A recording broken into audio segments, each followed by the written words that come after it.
আশকোনা হজ camp থেকে যুক্ত হচ্ছেন সহকর্মী শফিকুজ্জামান রুবেল। যাচ্ছে তার কাছে।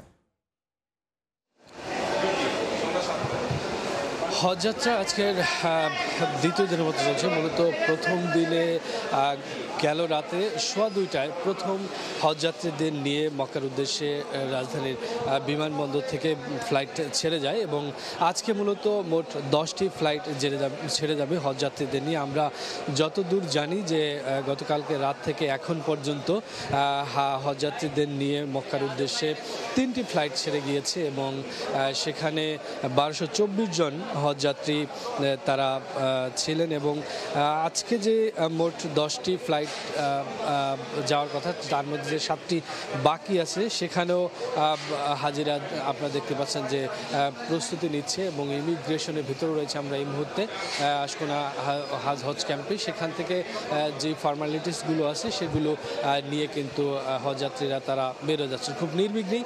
একটি বিষয় একদমই না বললেন না, সেটি হচ্ছে যে গেল কয়েকবারের তুলনায় এবারের হাজিদের জন্য সুবিধার্থে এই ইমিগ্রেশনের যেই সুব্যবস্থা সেটি করা হয়েছে এবং যারা হজযাত্রী তাদের সাথে আমরা কথাও বলেছিলাম, তারা বলছিলেন যে তারা খুব নির্বিঘ্নেই তাদের সকল যেই কাগজপত্রের যেই ফর্মালিটিসগুলো আছে সেগুলো খুব সহজেই সমাধান করে তারা কিন্তু এয়ারপোর্টের উদ্দেশ্যে রওনা দিতে পারছেন। আমরা সকাল থেকে যেটা লক্ষ্য করছি যে খুব সুশৃঙ্খলভাবেই আশকোনা হজ ক্যাম্পের যেই জায়গাটা জুড়ে আছে, প্রতি বছরই এখানে এই আয়োজন করা হয়, কিন্তু এবার একদম ডিপার্টমেন্ট বেস খুব সুশৃঙ্খলভাবে ভাগ করা হয়েছে।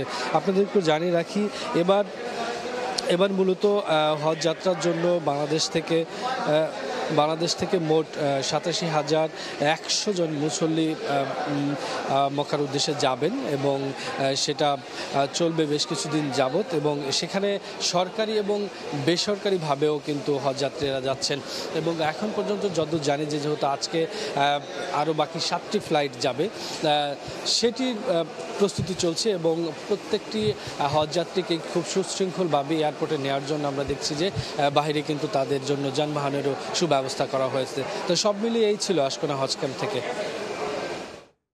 সরাসরি যুক্ত ছিলাম আশকোনা হজ ক্যাম্পে।